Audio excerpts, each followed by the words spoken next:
welcome back to part 5 of the Municipalists by Seth Fried.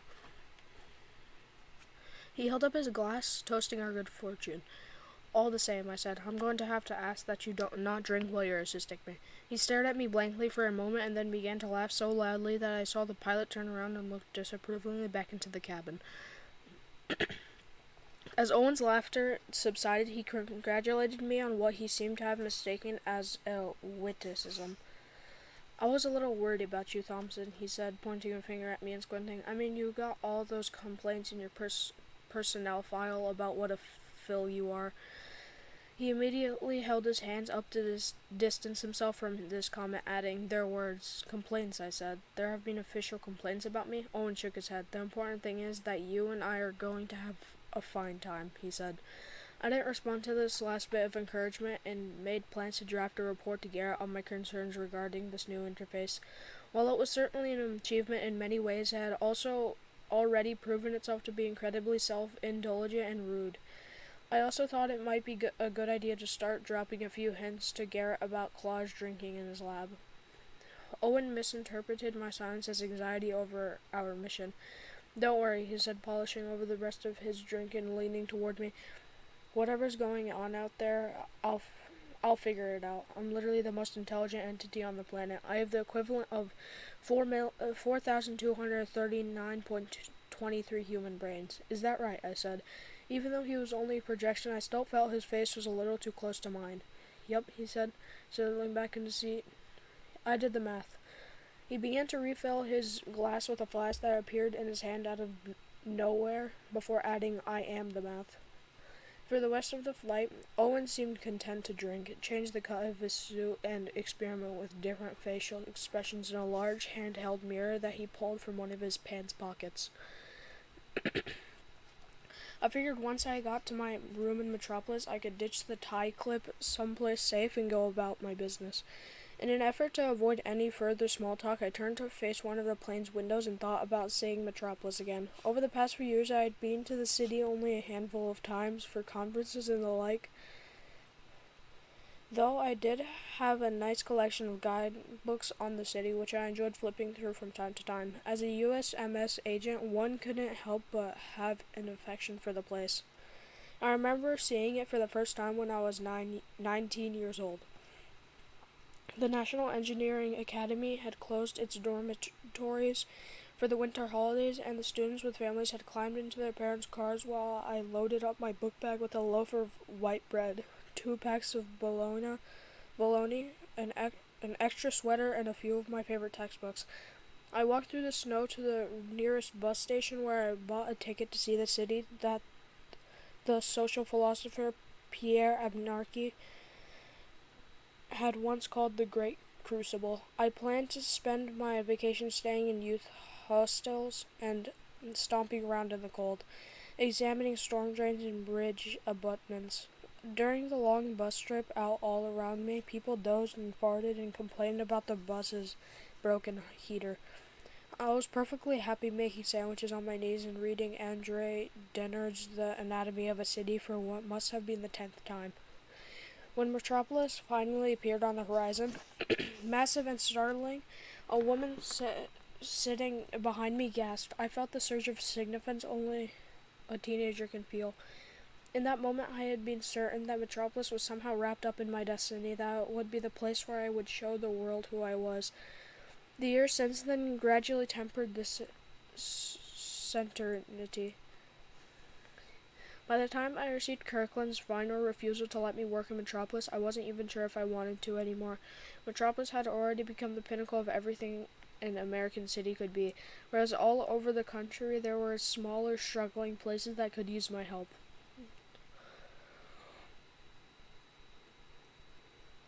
During our plane's descent, all that could be seen stretching off in every direction was a dense mass of glass towers. The complexity of it all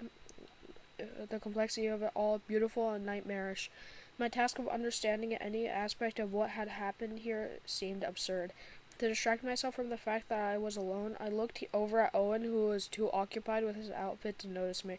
Arching an eyebrow, he tried switching his navy necktie to a plaid bow tie, and then, horrified, switched immediately back. I was left with nothing to do but watch as the towers of Metropolis grew closer, eventually swallowing us up. When we touched down, I thought once more about that youthful fantasy of mine in which I saw the city serving as some grand stage where I would demonstrate my true worth. Only now I found myself hoping it wasn't true. Chapter 3. Many cities impress and please us because they are such perfect examples of human order. Here one thinks of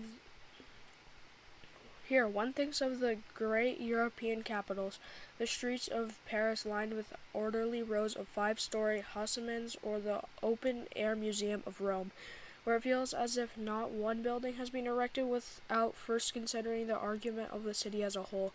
The occasional flourish or internal variation in which one of these places self-consciously attempts to step outside of itself only reinforces the impression that everything there is in fact the product of a single unified thought, a calm and artful expression of humankind's mastery over its environment.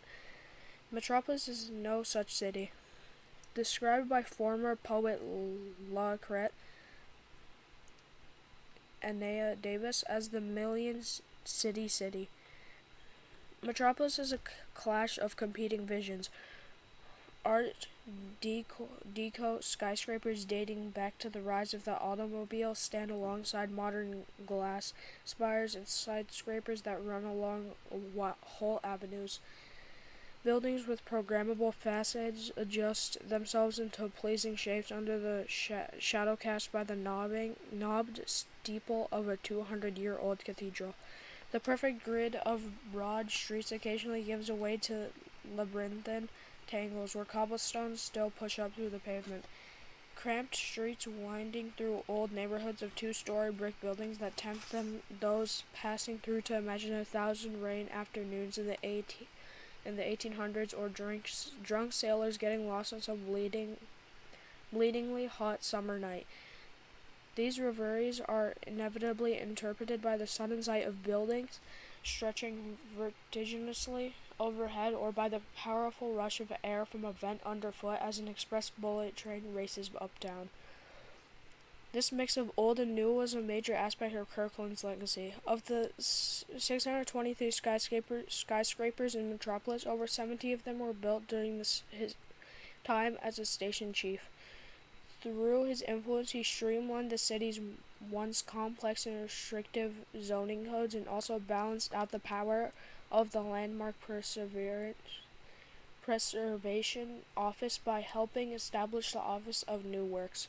Just as the LPO worked tirelessly to protect the city's architectural treasures, the ONW worked equally hard to seek out low-density buildings of less significance that could be demolished to make way for higher-density structures.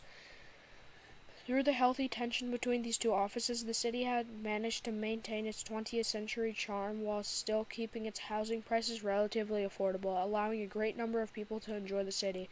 And Metropolis was first and foremost a place to be enjoyed.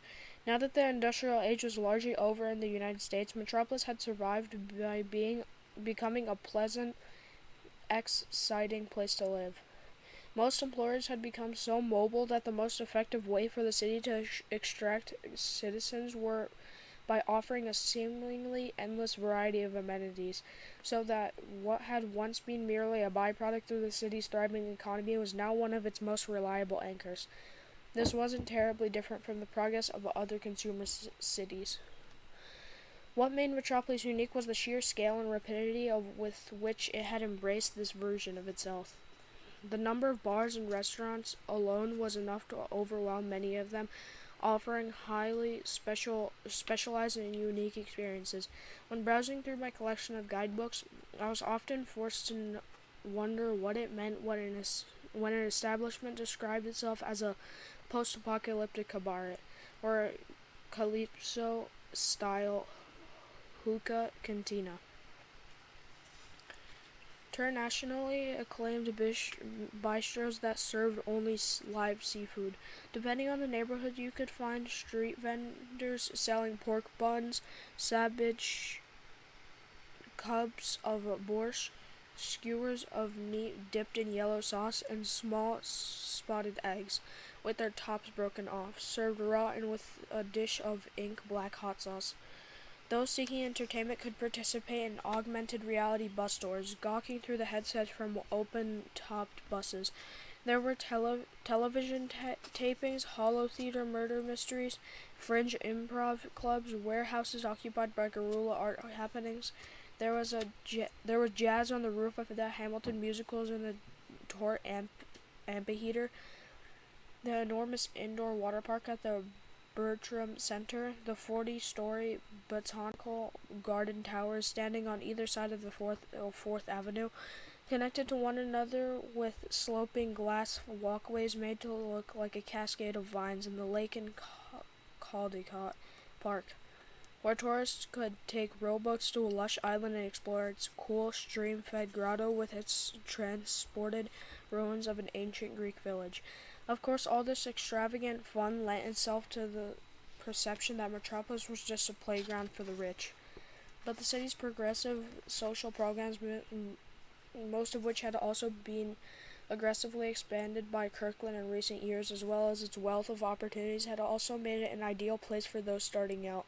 When the middle class began its mass exodus to the suburbs in the 1950s, the population of Metropolis was sustained by the underprivileged and a massive influx of immigrants.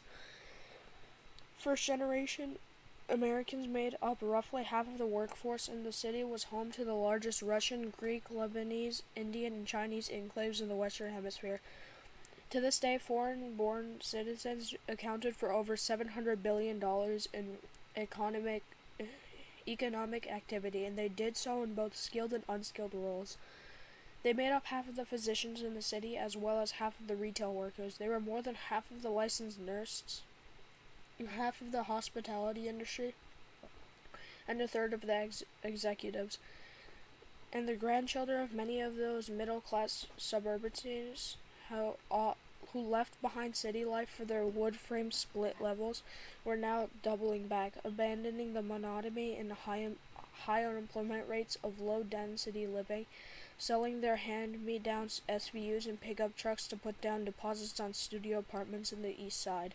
With over 35 million people squeezed in onto 1,200 square miles of land, there had never been any question of trying to manage Metropolis the way we did to other cities, monitoring them from afar and sending out agents like me whenever necessary. Garrett had once asked me half-jokingly what I thought would happen if Kirkland were to get hit by a bus. He sounded a little intrigued, but mostly troubled by the idea of a Center City-bound KI bus sending Kirkland to his final reward.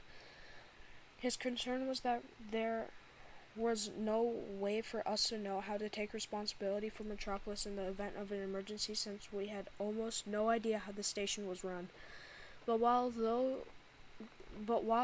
of us in the analog world were forced to piece together most of our information about the station through gossip and Kirkland's oblique updates, Owen was able to speak about operations in the city with a surprising familiarity. His people had been acting weird for a while, Owen told me as we waited to be taxied to our gate at Bixley, a relief airport in the north side. He still seemed a little tipsy, but I thought it might be a good idea to see if he knew anything useful before I dished him at the hotel. I asked him what he meant by weird, and he carefully fed his glass, still half filled with booze, into his chest pocket as if saving it for later. He then rubbed his hands together and projected a document in the air between us. "Look at this," he said. "Not only did they request 200 gallons of nitric acid last June, but they put it on the same form as a bunch of caving harnesses and back-mounted chemical sprayers." He shook his head at the form and clucked his tongue. "Now there's a hole in the 11th Avenue, and you chumps never saw it coming. Wait, you're saying our people in Metropolis destroyed their own facilities?" Owen laughed before realizing I was serious. "Henry, the station burned down in the middle of a weekday. Don't you think it's strange no one found any bodies? Does Garrett think they were involved? I'm guessing that's why he put you on a plane to Metropolis." That's it for part 5. Thank you everybody so much for coming. I'll see you guys next time.